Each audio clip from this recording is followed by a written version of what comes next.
नमस्कार दोस्तों। आज बाबूजी की 13वीं है।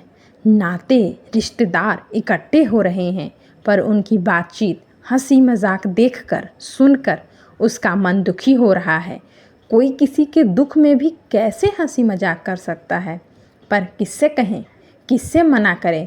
इसलिए वह बाबूजी के तस्वीर के सामने जाकर आंख बंद करके चुपचाप बैठ गई। अभी 20 दिन पहले ही तो बात है, वह रक्षाबंधन पर मायके आई थी। तब बाबूजी कितने कमज़ोर लग रहे थे। सबके बीच होने के बावजूद उसे लगा कि जैसे वह कुछ कहना चाहते हों। फिर मौका मिलते ही फुसफुसाकर धीरे से बोले भी थे, बिट्टू, रमा तुम्हारी भाभी हमको भूखा मार देगी, आधा पेट ही खाना देती है। दोबारा मांगने पर कहती है कि परेशान ना करो, जितना देते हैं उतना ही खा लिया करो, ज़्यादा खाओगे तो नुकसान करेगा, फिर परेशान हम लोगों को करोगे। कहते कहते उनका गला भर आया। पर कभी आपने बताया क्यों नहीं बाबूजी? सुनकर सन रह गई वह और तुरंत अपने साथ लाई मिठाई से 4 पीस बर्फ़ी निकाल कर बाबूजी को दे दी। वह लगभग झपट पड़े और जल्दी जल्दी खाने लगे। ऐसा लग रहा था मानो बरसों से उन्होंने कुछ खाया ही ना हो। अरे अरे, इतना मत खिलाओ बिट्टू, तुम तो चली जाओगी, पर अभी पेट खराब हो जाएगा तो हमको ही भुगतना पड़ेगा। तभी भाभी ने आकर ताना दिया। तब मन मसोस कर वह रह गई थी और चलते चलते दबे शब्दों में उसने भाभी से कुछ दिनों के लिए बाबूजी को अपने साथ ले जाने की बात कही। तो भाभी तो कुछ ना बोली, पर भैया भड़क गए। सारी उम्र किया है तो अब भी कर लेंगे। वैसे तूने ये बात क्यों कही? कुछ कहा क्या बाबूजी ने तुमसे? नहीं भैया, नहीं, वह हड़बड़ा गई और बाकी के शब्द उसके मन में ही रह गए। बड़े भाई से जवाब सवाल कर भी कैसे सकती थी?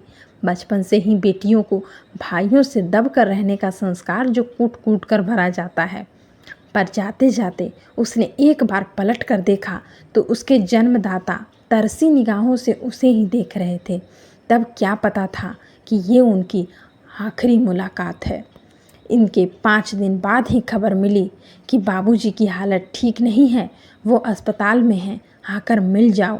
सुनकर छटपटा उठी वह और दूसरे ही दिन उनके पास पहुंच गई। बाबूजी अर्धमूर्छित थे, उसको पहचान भी नहीं पाए। वह उनके कान में फुसफुसाई, बाबूजी देखिए, मैं आपकी बिट्टू।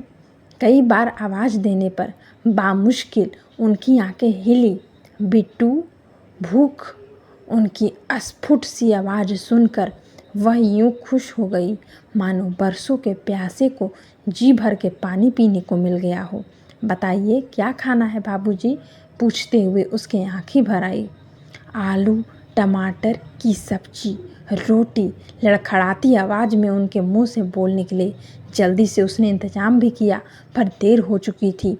बाबूजी बगैर खाए पिए भूखे ही इस संसार से चले गए। बिट्टू बिट्टू चलो खाना खा लो। अचानक भैया की आवाज़ सुनकर वह चौंक पड़ी। खाना? वह धीरे से बोली। भूख नहीं है भैया।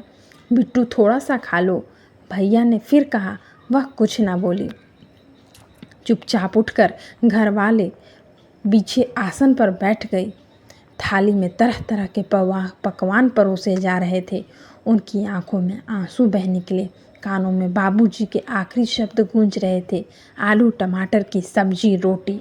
ये कहानी आप लोगों को कैसी लगी ज़रूर बताइएगा। Subscribe my channel. धन्यवाद दोस्तों।